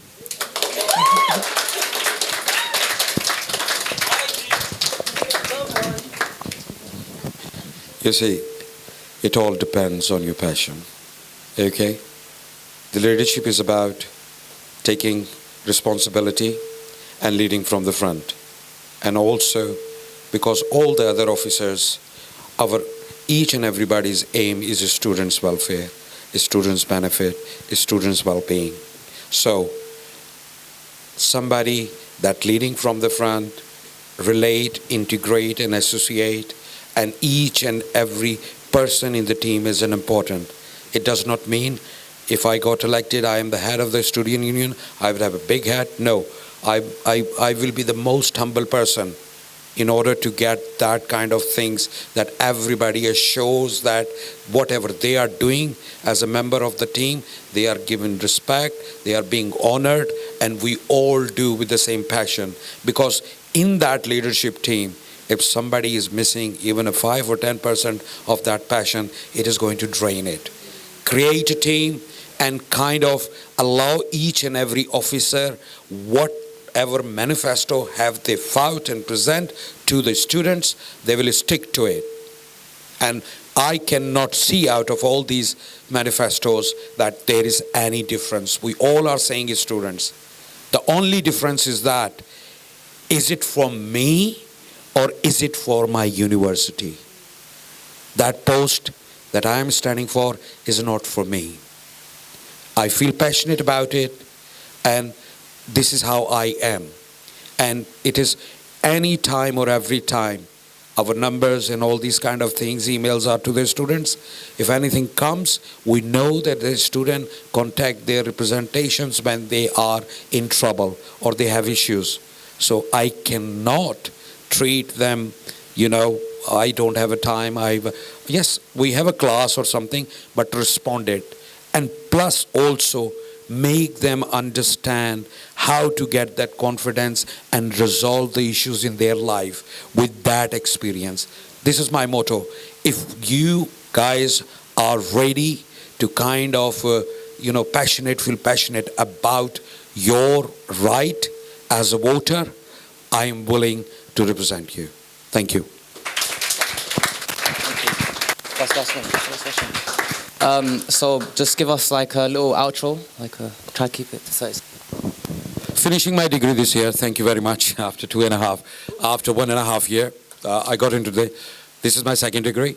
I'm a disability right activist and a workers' right activist, and I think then I can, it's a part of my nature. That's why I am applying for this post, and I'll make sure that whatever context and whatever experience I have got it, and whatever interaction in these 2 years I've got it with the university, I will use it for the best of the interest of my fellow students. Thank you. Thank you so much for giving me this opportunity to be up here and also electing me last year and hopefully re-electing me this year. I just want to remind everyone I'm still in the role, so do come to me if you have any issues.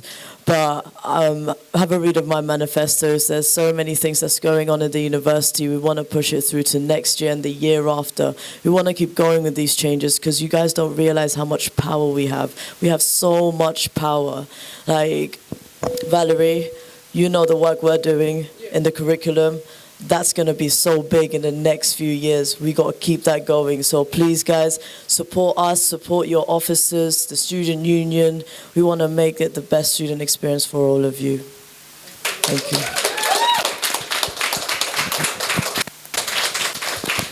Thank you very much, candidates. Yeah, thanks. So basically, just a brief introduction and why you want to run for the role. But we're not going to open the floor up for questions, so you have some time to just talk about yourselves. Okay, so to break it down into a few notes, I am running this role because I'm currently part-time in digital media. Yes, and I'm running again, so changes which I'm working on slowly, I can follow them through to the next year if they're going to take, the ones that are taking longer than a year. And one of the big points that I'm trying to focus on, essentially, I'm sure everyone's, it's kind of been a little bit of a subtle theme throughout what's been going on today, is outreach. And if the departments aren't out to help us, how are we meant to know that they're there? If the department, again, during freshers, where you mainly saw the student union's stall, you didn't see a stall from the DDS. You want to be seeing the other departments, and let's say attendance drops for whatever reason, for example, due to mental health. You'd want that the student liaison team automatically step in there, but these things aren't happening. We've also mentioned timetable clashes. Why isn't there a program? Why is it still being done by hand by someone when there's much more efficient ways of doing these things? So these are things that I'm going to be trying to push forward. Also, since there's a large turnover of staff here, there'll be a large turnover. The structure is having some changes to it, and hopefully I will just be another familiar face to keep the flow and the enthusiasm and the energy going within the student union that will keep the productivity high. Hello everybody, good evening. My name is ADENIKE, and I'm going for the disabled officer. And one of the reasons, I'm just going to say a little bit about myself. I'm a mature student. I came last year in my second year part-time. And I remembered when I first, due to health issues, I was told there was nothing much that can be done. I became obviously very depressed and down, and I thought, what am I going to do, and where's everything going for me? And then I saw this email from London Met and saying to me, for the enrollment and all that. So my first thing was, how am I going to cope with the health issues? And I decided, okay, I'll give it a go. And I got in, thank God. And then the next hurdle was, I need to let them understand what the health issues are. There might be times that this is going to affect me, obviously, and how am I going to cope with this? And luckily I met somebody from the hub who then said to me, we've got this department called the Disability and Dyslexic Services, and they're very helpful. I was like, okay, so what do I need to do? And he said to me, call them up, and they're, very helpful. But because of my past experience and my background, I was a bit skeptical initially. But then I did. And then when I called, I was given an appointment, saw somebody from there, and lo and behold, they were very helpful and supportive. I know that before I came on, there's been a lot of negative situation, people talking about the mental health and all that stuff, and they're not getting the support. That wasn't for my case. And I think because, one, if you reach out there, you would get it back. It's sometimes easy to say that, but at the same time, the services are there. And in all fairness to the university, they do have good support system. And I think is the way a manner is being utilized and is being promoted that really matters. So for a while, I have been a very silent observer. I had said to myself, well, there's been so much going on. And, but then when I got that positive impact, I wanted to give back in a selfless manner. It's been a very traumatic year, but I thank God I'm here today.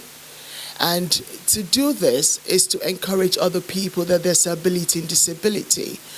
From one of the lovely lady who's, I think, doing the, who wants to be the president, has also explained that there's 17% of disabled people with long-term health issues in the university. There's been, the impact that needs to be done is to also encourage people with health issues, either whether mental health issues, invisible disabilities, which is a major problem because with a physical, you can see that this person has this major health issues. But with somebody who's got, they become shy and it becomes a daunting situation for people not to want to go to the right people to help them. But my role coming in is to sort of engage and introduce, support, allow people to also have the positive impact in knowing that the support system is there and it needs to be utilized positively, making sure that the awareness creating, little events and all that stuff. We're working with full-time officers as well, and to also put in more promotion regarding the health issues, so that the services that is out there, so that people like myself, among other people who do not know that these are there and in every department, to also be able to promote the DDS and also to encourage people who have mental health issues, among other things, do know that the services are there and how it needs to be utilized. Thank you.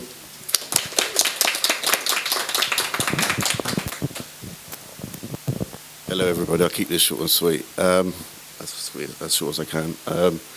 My name is West. I am a class rep for the Dietetics and Nutrition first year group this year, so 2019-2020. I'm also one of the council representatives for the Human Sciences currently.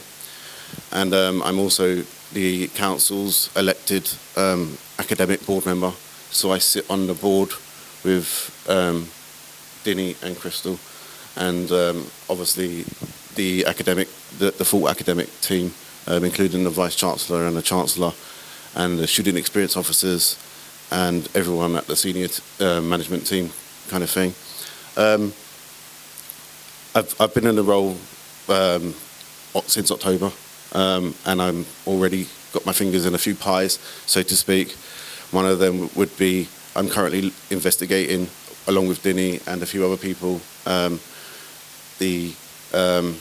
why there seems to be a discrepancy in BAME students being penalised more than non-BAME students when it comes to plagiarism. So that's ongoing. And we're trying to investigate that with the senior management team.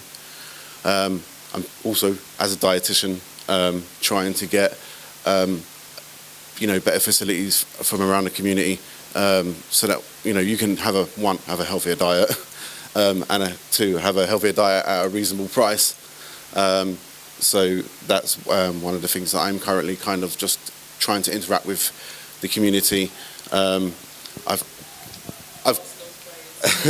I've kind of written to a few of the shops around the community, and I kind of in the last couple of weeks there's been some issues with timetables, and I raised that at the academic board, and managed to get that sorted out for the some of the human sciences.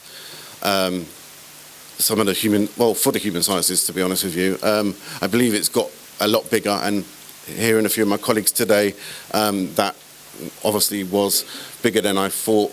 So that would be something that I'm going to raise quite possibly next week at my next academic board. I've got a lot of things, like I said, I'm currently doing. I still want to do it. I love being your council member. I love being part of the student union. The reason I'm running for the part-time human sciences officer is, no offence to the current representatives, but you know, walking around the school, they don't know who they are, to be honest with you. And I get in this a lot, and I want to change that with the help of the new full-time officers. I think that they, you know, as a voluntary role, we can put a lot more effort into. The part-time officers can do a lot more than what they're currently doing, and I think, if I'm elected, you know, obviously I will work alongside the full-time officers. So I'll be a part-time officer, but with full-time commitments, because I'm quite passionate about the role. And I love sciences. I think everyone should, you know, love science as well. I think we've got a brilliant science lab upstairs. I think we should open up the science lab, invite the community, bring some of the students, some of the primary schools in. I know they already do it, but they could do it a lot more. You know, bring some of the primary schools students in to look at our fantastic things. Equipment, I think they can. Some of the equipment needs updating, so I want to obviously try and lobby for that. My manifesto is quite broad, because I feel that although I'm running for a part-time human sciences officer, speaking to students around the university, you know, our roles all intermingle, and you may just have the title Human Science Officer, but you're an officer of the student union, and you represent the student union. So you know, you take on board and what people are saying to you, and you try and get things done. Like I said, I love this. I love being part of the student union. So my motto, before I pass it on to my colleague, is where there's a West, there's a way. And please do vote for me.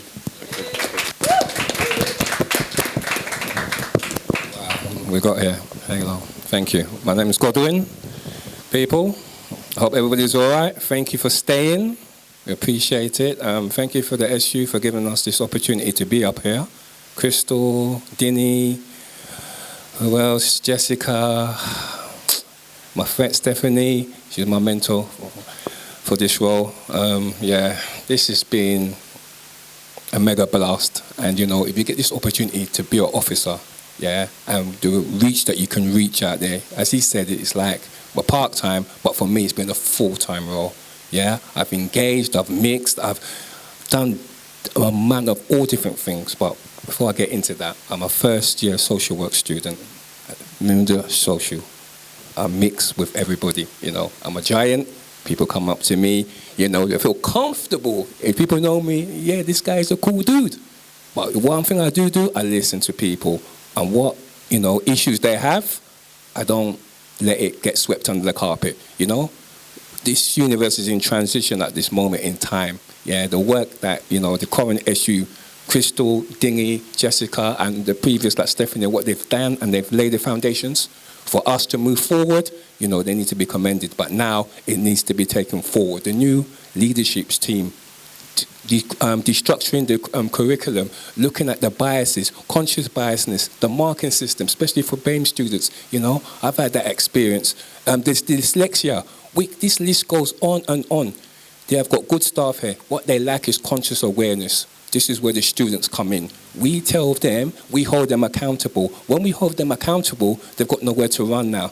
You know, there's a new laws coming in that they have to be accountable for the students. So when we're paying £9,000, we want to know what we're getting for that £9,000. Yeah, and if they can't meet that accountability, then we can take steps to hold them accountable. You know, so there's all different things that's going on there at the moment now. So, you know, please bear with us, be with us, and, you know, vote no matter who you vote for, you know, we have your best interests up. It comes from the passion. It's about love, commitment. We're not just students. We are a community, we're a family, and we should be get to one. It's not about skin color, it's about togetherness. Not inclusion, it's all about, not social exclusion, it's about inclusion. So when we're out here doing what we're doing, let's do it all together from love. And that's what we're about, is love. And when we do it from love, we can tackle the inequalities, the discrimination, because let's be quite clear, there is discrimination going on in this university. So, you know, I'm not here to sweep it on the carpet. They know me. I went to a governor's meeting. They looked at my face. I'm going to tell you, yes, be uncomfortable with my presence, because the students want accountability. If you feel you can be marking people down for dyslexia and get away with it, we're not having that anymore, and they know that. So, you know, all these new meetings that the Viceroy, Principal, that are putting on now, it's good. We have to still push it through. So, but before I go, big up the work from Dingy, Jessica, and all the people before, because you know what, we won't be in a position, yeah, to be going forward, and the opportunities that I've had this year, you know, it's really enlightened me. So if I get this election for the students and they feel that I'm the voice, I'll be happy. But whoever you elect, let's them push forward your agenda. Not our agenda, it's our agenda, because we are family. Thank you.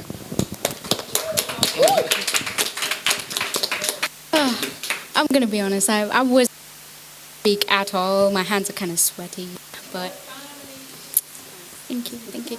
I'm your a lot of people don't know me. I'm a first-year student. I do international conflict studies too, but yeah, I'm not just someone's kid sister. I am a student. I'm running for women's office, and well, I had a tough time deciding between running for BAME officer. That I was going to run for women, so mainly because I feel like as a woman I've had a lot of experiences, both good and bad, that would be able to influence me and help me here. Okay, I'm sorry. I'm very soft-spoken. But yeah, for starters, so I'm a student ambassador, and this one time, this one woman, she didn't even know where the student union was, and she wanted to get sanitary pads, and she left she come all the way across campus, and she left her student ID as well in her classroom, and I just went and got it for her. But the thing is, the problem is that a lot of students don't know where the student union is, even second and third year students, even though it's right next to the main door. But and on top of that, I feel like with sanitary pads and tampons and things like that, it's a necessity, and I feel like it should be a lot more accessible. I also want to try and work with like future student union leaders and organize more sexual health clinics and workshops, because I feel like sexual health is a really, really important aspect of our lives, and we should be allowed to talk about that unapologetically, especially women, because there are a lot of words that women use, it's just taboo. You hear the word period as well, people just like, oh. And I feel like, and it's not just for women, but it's also for men, because men need to understand things about women's bodies, women need to understand things about men's bodies, so you can actually just have a more informed conversation about that. And also, I have a friend, she works with this organization that helps women who've gone through experiences with like domestic and sexual abuse.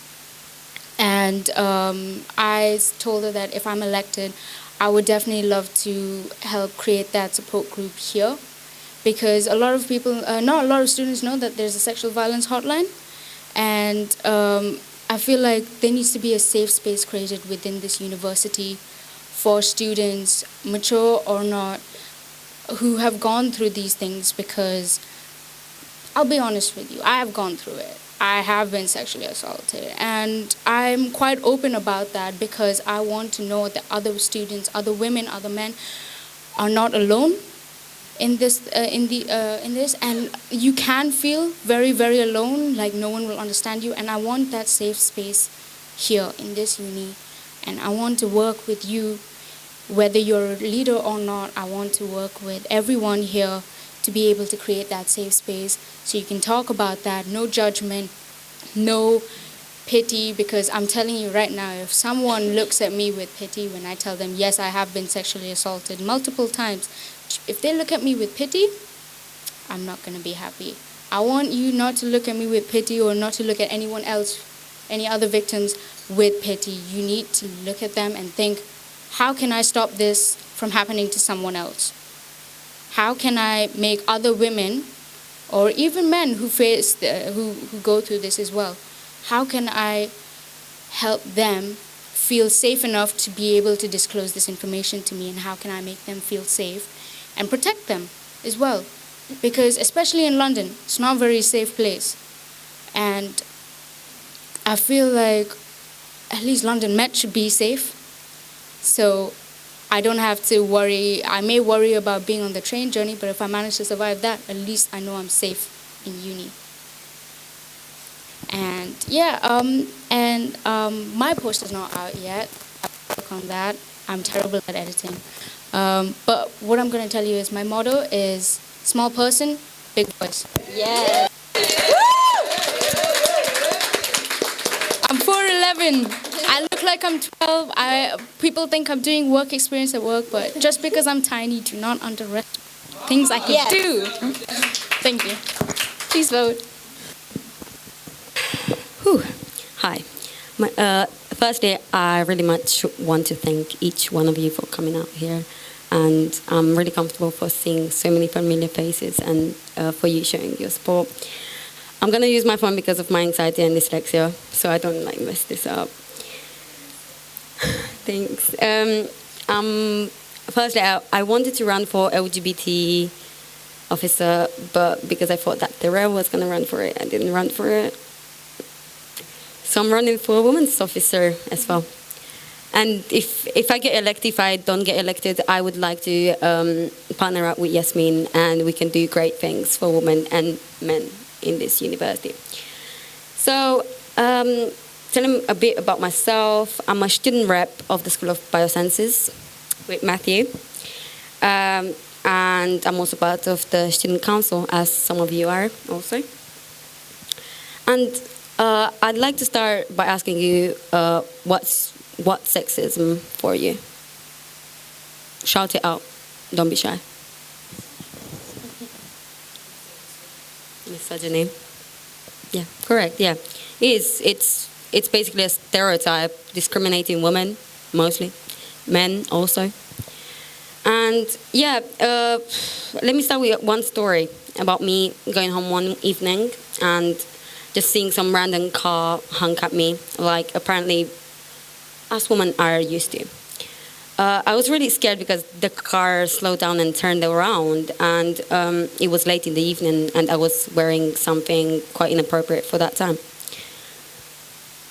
And I was surprised to not hear him whisper or, I don't know, call me names anymore, but throw eggs at me, which made me feel so humiliated and so anxious, and I wasn't able to look myself in the eyes that evening. I don't want that for any woman, because only because people perceive me as being confident, it doesn't mean that I'm a confident person. I'm actually really shy. I'm scared of people judging me. I'm scared of people disliking me. I'm scared that I don't fit in, and I try so much to fit in that I don't. Or that's what I think. I just want to let you know, each one of you, don't force anything about yourself because it won't come naturally. Just let it go naturally and be the way that you are, because that's the best way. And that's what my campaign is about, fitting in. And I want every woman in this room and university to feel respected and treated fairly. I don't want her to be walking down the corridor and looking down. I don't want her to be feeling ashamed. I don't want her to have mental health issues and not come to university for paying $9 grand for no reason. She's just don't do it. I don't want her to be looked at and criticized and insert an appropriate comment about. So just treat her fairly. And my resolution within this campaign with Yasmeen, 100%, it's zero tolerance against sexism and any type of harassment to women, because we all have been harassed and probably been ashamed or afraid to come out. And also with this, it can also result to a termination if you are found guilty of something major. Also, I want to run a sexism awareness workshop to both students and staff so I can raise awareness of that.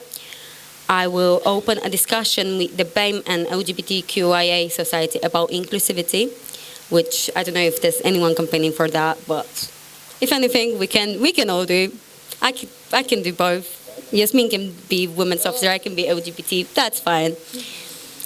And also I want to build a support group for women that also Yasmeen mentioned that will focus on women's mental health needs, finance, studies, and everything else that you want. So my hashtag is Woman Roar by Katy Perry.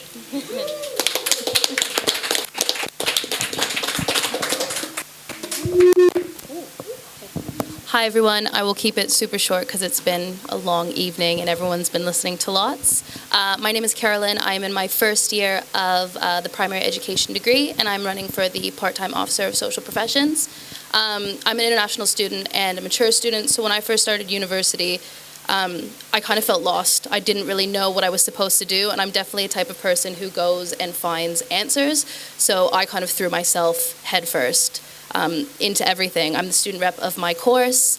My lecturers have received way too many emails on behalf of a lot of the students in the class.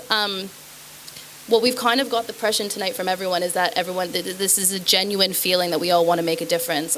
It's a great school. There is a lot on offer, and I really feel that as reps and part-time officers, full-time officers, it's about just getting to the students. I know a lot of the times I kind of relay messages to the people in my course because they just don't know. A lot of emails come through, people ignore them. Having a bit more of a presence, so I'm always willing to kind of talk, so that's me. Keep it short.